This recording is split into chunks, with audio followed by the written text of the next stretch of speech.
lab is always about a chapter behind. I was going to say love. Lab is always about a chapter behind in lecture. So we're going through all of the respiration stuff right now. But don't you have a quiz at the end of this week? Yes. Yes, covering which two chapters? 15, 16. 15 and 16, that is a standalone quiz. As soon as you are done with 15 and 16, well, don't throw it away. Archive it is what we're going to say. That's the nice thing of we're going to set it and forget it. Okay. Well, you're going to archive it in the annals of your brain, right? But you don't have to worry about it for your exam anymore. What's going to be on your exam, and I will tell you this right now, 4 chapters, 17, 18, 19, and 20, but the bulk of it is going to come from 17, 18, 19. Chapter 20, if you had me for anatomy, is basically the same anatomy lecture that you have for the reproductive system. But a lot of the questions are going to come from 17, 18, 19. That's basically all of the kind of hardcore new stuff, okay? So lab and lecture? Lecture only. For lab, you will have labs 8, 9, and 10. Yeah. So do we have to watch the chapter 27 videos? If you had it before, you don't. But if you didn't have me for anatomy, you do. But it is not included on the exam? No, it is, but fewer questions on it. Bulk of the questions is going to come from what? 17, 18, 19. 17, okay, listen, you guys. If you had me for anatomy, raise your hands if you had me for anatomy. Okay, so a lot of you guys had me for anatomy. You're going to be exceedingly familiar with this stuff already. If you did not have me for anatomy, then watch those videos. If you want to skip the videos, then read through those PowerPoints. Okay, but I'm telling you right now, the bulk of the stuff that you will need to know, 17, 18, 19. Yes? Okay. All right. So today's lab is going to be all about respiration. We're going to go through what spirometry is, reading a spirograph, calculating force expiratory volume, and then the actual lab experiment, which that's actually going to be the first thing that I talk to you guys about today, just so you see how simple it is. Okay. So we have 6 setups right here. One for bench top. You pick one person as a guinea pig, as a test subject. 3 parameters. You're breathing normally. You will hold your breath for as long as possible, and then you're going to exercise. Okay? There are 3 flasks in here with a graduated cylinder and 3 strips of parafoam. There is a box of straws over here. So for this protocol, like I said, this protocol will take about 15 minutes, if that. Okay? You pour some indicator. There's the indicator into this beaker. Try not to use too much because you only need 10 mils in each of the flasks. Okay? So you pour a little bit into the beaker right here. Just a little tiny bit. Okay? You pour 10 mils into your graduated cylinder, put it into your flask. Do the same thing for the other ones. One flask is going to have a stopper on it. You need to make sure that these stoppers, these glass tubes, do not touch the indicator at the bottom. Okay? So one is going to have a stopper on it already. The other 2, you'll have indicators but no stoppers yet. Simply place your parafoam on top of it without sealing it first. Just place it on top. The reason why is because this indicator is very, very sensitive to carbon dioxide. If you are using this, measuring it, do not breathe on it. Keep it away from your face because carbon dioxide will change the color of this indicator. Everybody here clear? Okay. So you'll have 3 flasks, one with the topper, the other 2, you just place the parafoam on top until you're ready to use it. You're breathing normally. Test subject takes a straw, puts it on top one of the tubes, and breathes into this for 5 seconds. Don't try to breathe so hard that you make bubbles splash around everywhere. You just breathe in there for 5 seconds. As soon as the 5 seconds is up, take the straw out, plug the 2 tubes with your hand, swirl it around for a minute. The color should change. Denote what the color looks like. I think you were given a handout, but just write it somewhere on your sheets. Denote what the color looks like, describe it. As soon as you are done, take the tube out, put it in your next glass. Take the parafilm off the next glass. Take the parafilm, now actually seal it. And once the color has changed, okay? Do the next thing for that one, except what you're gonna do is you're gonna hold your breath for as long as humanly possible that you can do. After you hold your breath, breathe into this, okay?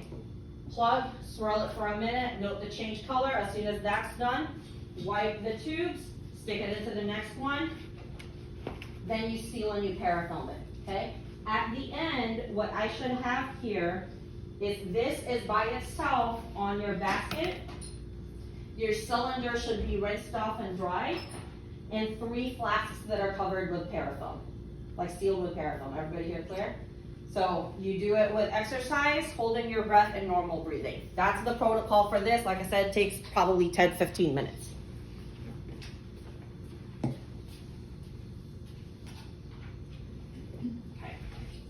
Here's now the part that's gonna take a while. Sorry, you guys. You'll still get out early today, though. Okay, so a spirometer or spirometry is a lung function test that measures different lung volumes and lung capacities. The graph that it's going to generate is known as a spirogram, and it will tell you what kind of pulmonary disorders you will have, okay? There are 2 main types of pulmonary disorders. There's restrictive and obstructive. If you have a restrictive disorder, what this means is that your lungs are damaged, your lung tissue is damaged, and it cannot fill up properly. It can't properly expand, okay? So I want you to look here. There's something called reduced vital capacity but normal forced expiration. What this means is that you can breathe out properly without any issues.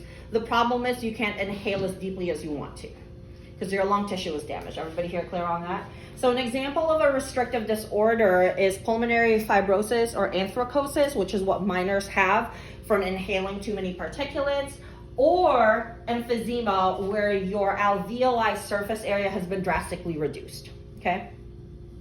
You can also have obstructive lung disorders where the lung tissue is perfectly normal, but the problem is you can't force your breath out as well as you should be able to. So you can't empty your lungs out. So notice how this one has normal vital capacity. And I know vital capacity doesn't mean anything to you right now. It will in a little bit. But reduced forced expiration, meaning if you've ever had a pulmonary function test, one of the things that they always make you do is breathe out really forcefully on something, yes? So it means you can't breathe out as well as you should. So a great example of that is asthma, okay? I have asthma. I'm actually having a little bit of an attack right now, but that's because I've been talking too much. So I have something called small airways asthma, okay? What that means is that my lung tissues are normal, but my airways are small. They're smaller than what they would normally be. Usually that's either due to some sort of inflammation, like allergies, etc., or that's just the way you were made. So I can't breathe out as forcefully as a normal person can, okay? But there's nothing wrong with my lungs in terms of the tissues themselves. Everyone good? Okay. So here is a spirogram. This is a proper spirogram. What do you notice about it?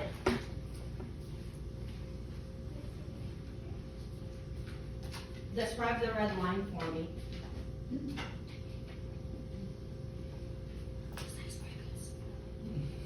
Right? Looks like squiggles. Okay. So I want you to look at this one. Now I want you to imagine that that red line is gone. Do you see a bunch of arrows with different widths? You see how there's like a bunch of arrows with different widths on it? Do you see how there are numbers on the side, and then you have the main axes, and then you still have the lines in the middle? Do you guys notice that? Okay. It kind of looks like the chart, yeah. Does that look like this? Yeah. Okay, so this is like, okay, I was gonna say this is ghetto spirogram, but that's not ghetto. It took me forever to make this.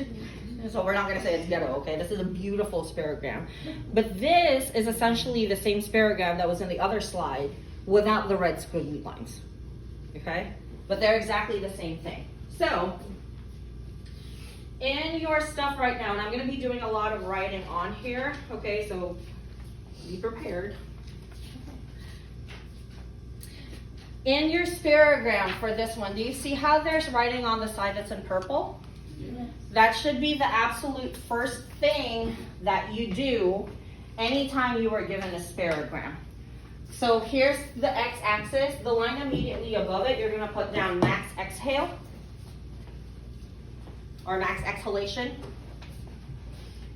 The horizontal line above that, you're gonna call that normal exhalation.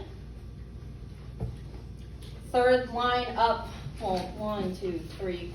Third line up from the x-axis, we're gonna call that normal inhalation. And then the top line, we're gonna call max inhalation.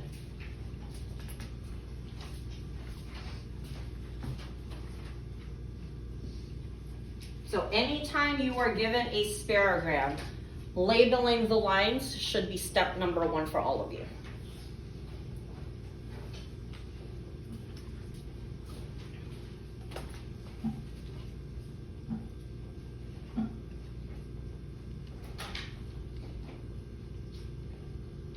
Okay. Step number 2. Do you see these numbers over here? Do any of these lines coincide with any of these numbers straight? Yes or no? No. So step number 2 for you, if applicable, is to assign values to those lines. So let's do this. Let's do this max inhalation line. What value would you assign to that? That max inhalation line, what value would you assign to it? 6,000. No. It's not 6,000 and it's not 5,000. Because 5,000 is here, 6,000 is up there. 5,900? I would say 5,800. Because remember, it has to go in like blocks of 2 here. So I'm going to say this is about 5,800. Okay. Oh, so we're not doing it based on that. So, sorry. Wait, what? I was looking at it. I was seeing it in chunks, but now I see it. No, this one. You're doing it here. Okay. What about this value here?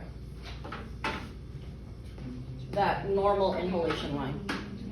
I'm going to say 2,900.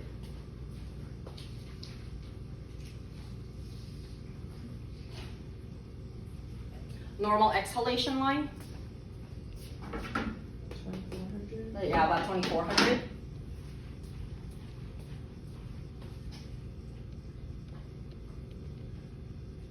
And then I'm gonna say about 1,200 for the max exhale line. Everyone good? Okay. Do you see how for this one you have to assign numbers, but for us right now, wasn't there a little bit of confusion, at least in the beginning, in terms of what number to assign? Yeah. So there was some room for error there, right? I want you to look at what this looks like. What do you notice? They're right. They're exact there. Why do you think I did that? So we don't mess it up. It's for me, not for you. I'm just it's to make things easier in terms of grading. Because there's no room for confusion in this one, right? Like, you know that for that, the max inhale line is at what? 5,000. The max exhale line is at what? 2,800. Max exhale. 500. Oh, 500. It's right there. 500. Normal inhale is at 2,800. Normal exhale is at 2,100. So there's no room for confusion there, right? Yes? So that'll make your lives easier and make my grading life easier. Because I want you guys to remember this. Okay? I want you to remember this. Next week is going to be very busy for all of you, but also very busy for me. My daughter has Science Olympiad next week. I have to go to a place that needs a new passport to go to called Antelope Valley, Lancaster, California. I'm being sarcastic, you guys. I have to be in Antelope Valley next week, so it's going to be really busy. I will do my best to grade all of your lab practicals by next Thursday, next Friday, but your exam is also due next Friday for me. I need to finish your grades by the following Monday. I will get that shit done. So wait for an email from me, okay? So by the very beginning of finals of spring semester, which is Monday, Tuesday next week, all of your stuff will be finished from me. Okay? We'll get it done. Is the exam only available on Friday, or did we talk about opening up? I will open it up on Thursday. Does that work for everybody here? Yeah. Yeah, I just need somebody, the exam's done, everything's already set up. I just need somebody to remind me to change it early next week to Thursday. Does that work for everybody here? Okay, all right. So what I'm gonna do right now is I'm gonna start basically labeling each of these words on here, these vocab words. And there's 8 different ones that you need to know. I'll go through the first 4 first, and the first 4 that I go through, I will use a different ink color to let you know that the first 4 are the 4 that you absolutely must know on their own, because everything else that follows after that is a function of those first 4, meaning there's some sort of derivative, okay?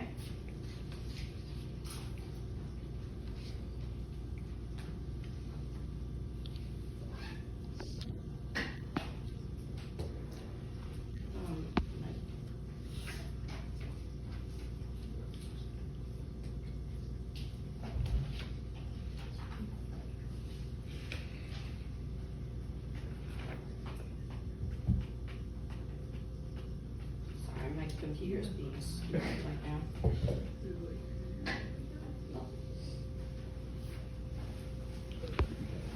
Why can't I write?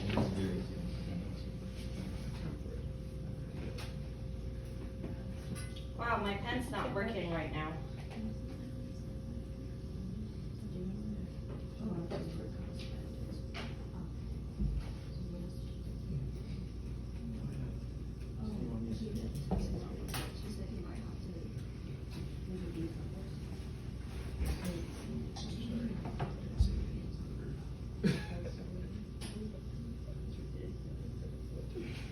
Huh. My computer's conking out right now. It's not letting me write.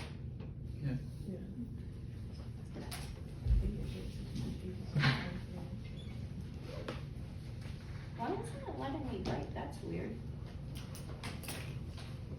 Sorry, you guys, having technical difficulties right now.